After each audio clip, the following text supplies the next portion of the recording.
أي أب وأم أهم أشخاص في حياتهم هم أطفالهم، فهقول لكم على 9 حاجات لو عملناها نقدر نحافظ على نفسية أطفالنا. الخطوات دي ملخصة من كتاب أسرار تربية الأبناء وبناء الثقة. أول حاجة خلينا يوميا يكون في 20 دقيقة نتكلم دردشة مع أطفالنا من غير نصح ولا توجيه ولا حتى كلام عن المدرسة، كأننا فعليا بنتكلم مع أصحابنا ندردش معاهم. التعبير عن مشاعر الحب والود من 5 ل10 مرات في اليوم، لازم نحسسهم قد ايه احنا بنحبهم ونفكرهم دايما بده. مدح أطفالنا يوميا 5 مرات على أي حاجة إيجابية عملها، يعني مثلا برافو انك صحيت معايا النهاردة على طول علشان المدرسة وما تأخرش عليها، شكرا انك بسبب مساعدتك معايا في اللانش بوكس مثلا انجزنا الوقت، مساعدتك لزميلك في الحاجة الفلانية دي حاجة حلوة قوي وبرافو انك عملت حاجة زي كده. الحاجات دي بتخلي اطفالنا ياخدوا بالهم ان احنا فعلا مهتمين بيهم ومقدرين كل حاجة حلوة بيعملوها.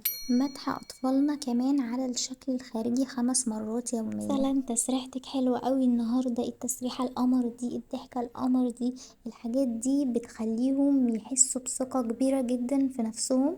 وعايزة اقول لكم ان البيت هو الاساس، هو اللي بيستمد منه ثقته بنفسه، او العكس طبعا. مشاركة الطفل اي نشاط مرتين في الاسبوع ولو حتى 5 دقايق، سواء يعني ابسط حاجة مشي، لف، رياضة مثلا بيلعبوها في وقت معين اقدر ان انا اروح معاه واشجعه. المهم حاجة اساسية ان يومين في الاسبوع انا بكون بشاركه اي نشاط. دي وقت النوم محتاجين 3 دقايق بس نثبت فيهم القيم بتاعتنا، يعني النهاردة اتفقنا على كذا وانت عملت باتفاقك، انا مبسوطة جدا ان انت بتعمل بالاتفاقات بتاعتك. مثلا انت عارفة ان بسبب انك لميتي اللعب قبل ما ننام احنا كده هنصحى هنلاقي الدنيا مترتبة وشكلها جميل. على الاقل مرتين في الاسبوع نبقى متجمعين على العشاء مثلا سواء جوه البيت او بره، المهم كلنا كعيلة قاعدين متجمعين وبنتكلم مع بعض، يعني المواضيع كده هتتفتح لوحدها. الحركة دي بتخلي الأطفال اجتماعيين أكتر وواثقين من نفسهم، بالذات لما نديهم فرصة كمان إن هما يتكلموا براحتهم وسطينا. آخر حاجة وآخر اليوم كده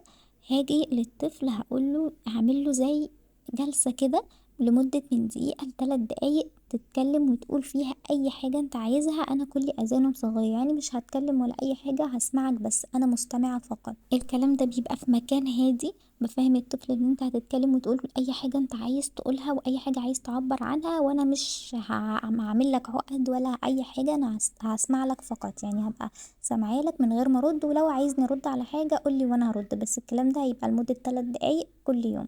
عايزة اقول لكم ان كل يوم الطفل هيبقى مستني الوقت ده بالذات عشان يطلع كل الطاقة وكل الكلام اللي جواه ويتكلم براحته، يعني لازم يكون بيتكلم من غير ما نبرق ومن غير اي حاجة، لا يقول اي حاجة هو عايز يقولها.